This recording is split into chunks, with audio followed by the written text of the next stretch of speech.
Yes. Hi, I'm Emily Tucker. I'm 26 years old and I'm an atheist. So what is your religious background, how you grew up? I was raised in the fundamentalist group, the Kingston clan. They called themselves the LDCC. I was in there until I was 14 years old, at which point my mom and dad got me and 6 of my siblings out. So the other one, my sister that's right over me, she was 16 at the time, and so from her on down, they got us all out.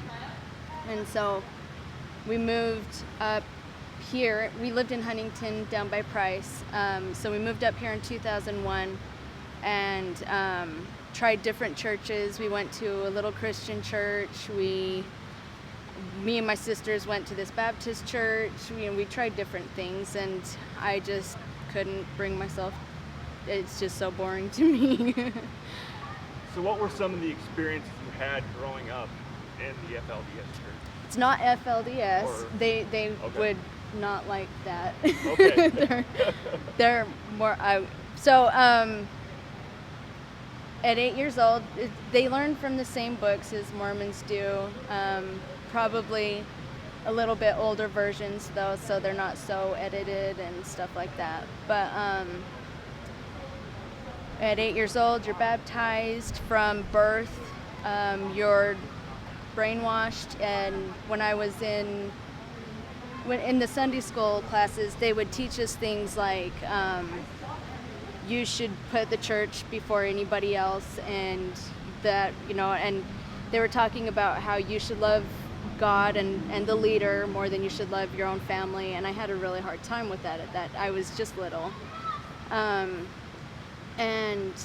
I went home and I asked my mom if she loved the leader and God more than she loved me. I don't know if she'd even remember this, but she said no, and that she loved me, and I just couldn't imagine loving God, someone I've never met and who's never had a direct impact on my life more than my mom and dad.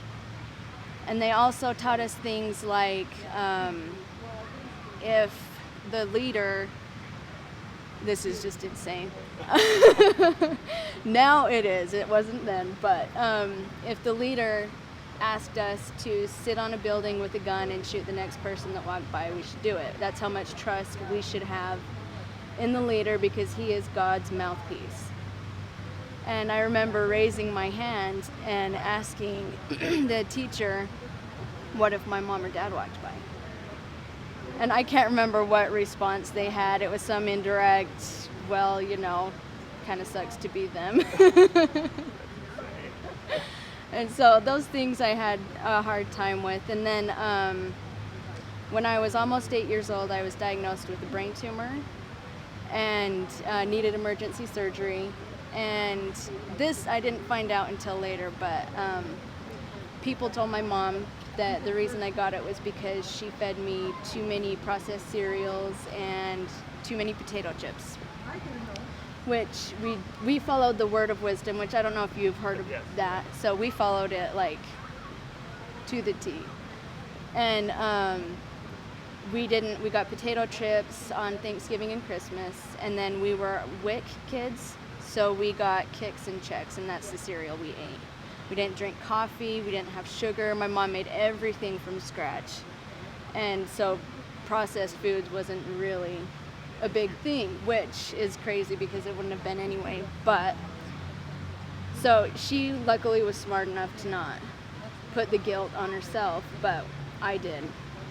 I thought it was, because I thought my mom, because we didn't eat sugar, as kids, we got it in our own ways. We would pay our bus driver to buy it for us during school so that we could eat it on the way home. And so, I sat and thought, well, my mom didn't know about all of the candy that I've snuck and all that, so it's my fault. I gave myself the tumor. And it wasn't until I was in school for medical assisting and I didn't realize I was holding on to it, but I learned that cells can grow at such a rapid rate sometimes that the body doesn't know where to put them, and so they create growths, tumors, things like that. And it just a huge weight was lifted off of me, and it kind of pissed me off that it was still an issue for me. But So around what age do you think it was when you started to lose your faith? Well, so in the Kingston group, and I can't speak for the others, but at age 15, you're an old maid if you're not married. And you're going to say different now, because now you can get married at 16 with parents' consent legally, so now it's 16, I'm sure. But, so I remember we were on the bus going to school one day, and all the girls that were close to my age were talking about wanting to get married at 15, 16, and I didn't. My mom and dad taught us, go to school will get you far, and I'm just so lucky I got the parents that I got. But I always loved reading, and I always wanted to go to school, and I told them I don't want to get married that young. I want to wait until I'm 18 because that's so much older. And I want to be done with school, and they all just were kind of like, whatever. And then another was just the whole brain tumor experience. People would say you need to fast at 8. You need to pray, and I prayed, and nothing was happening. None of my scans were changing, nothing was changing, and then I'd hear that all of these other people were praying for me and fasting for me, and I just thought it was pointless, and I thought, why would they do that? And then, it took me a minute to realize that it was more for their comfort than it was for me. It made them feel like they were contributing somehow, but I just thought it was crazy. And people would say, thank God that these surgeons know, and I would say that God didn't have anything to do with it. The surgeons were the ones that were in there, the surgeons. But I never understood why they would thank God, because according to them, God gave me this illness, and then what makes me so special that if he gave it to me, why would he take it away? And so that was a big thing for me, was just having that and going through that whole experience. So when you're going through that, you're kind of questioning stuff or kind of having issues and not really knowing what to think of it, did you talk to your parents about it or anybody in the church? You never talked to anybody about it? No, in that group you're taught, and I'm sure it's similar in others, to kind of internalize everything like that. You're not really supposed to talk about it. You're not. And I may have said things I don't remember, but we just didn't talk. We kind of internalized any emotions. You didn't have, yeah. So where was a turning point for you when you basically decided, I'm going to leave it all behind and I am So an atheist? it was, we went to a little church after we left and moved up here, and I realized that the people in that church were really similar, minus the polygamy and things like that, to the people that were in the Kingston group. And they'd get their hands going, they'd be crying during the songs, and I would just think, they're no different. And then they would teach things in their Sunday school about, people being damned to hell if they don't know about Jesus, but they would say things that were pretty similar to things that the Kingstons taught. Things like, if you don't know Jesus, you're going to die, he's going to send you to hell. They weren't as extreme, but they were pretty similar to me, and I just kind of it really bothered me. And then I did go to Young Women's and stuff with my cousin when we lived in Huntington, and they taught us how to eat cookies without leaving a bunch of crumbs, which is really important. You learn how to cook them and you learn how to eat them like a lady, because that's vital.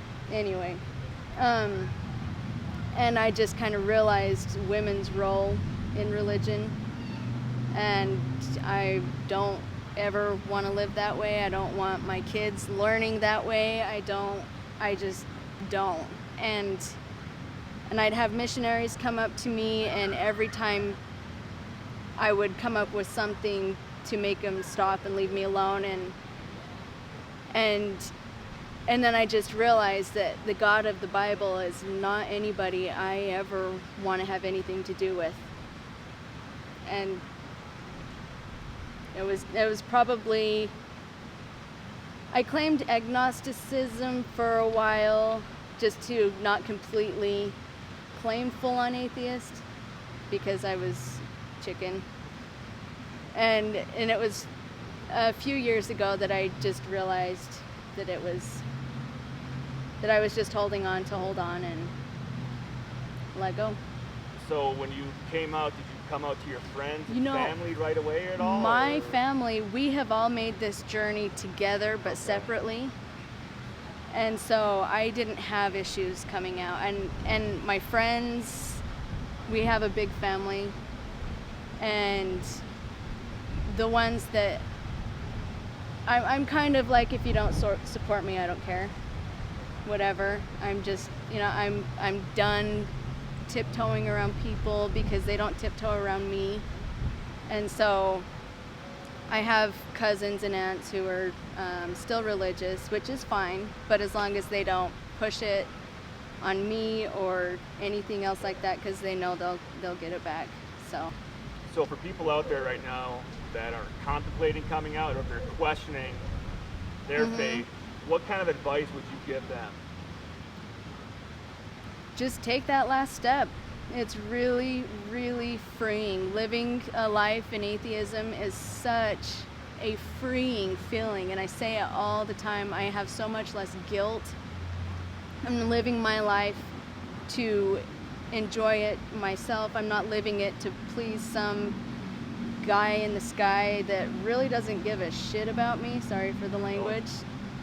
And I'm not living it for some guy on earth that claims that he can speak to God or he's good at, and I just feel like just let go, because you end up letting go of a lot more. So the last question, anything you want to talk about on any topic, up to you, very open. There's so much, but I don't know if I should go there. It can be atheism related, it can be baseball related, whatever you want to talk about. I wish that Utah's government would take a more active role in protecting its citizens. I wish that with everything they've been given by many people, they would get up and do something about it and actually protect innocent kids who are being abused regularly in these groups. I wish that they would get off their thumbs and actually put bad guys in jail and stop making excuses. And I wish I could be proud of Utah's government, but I'm not.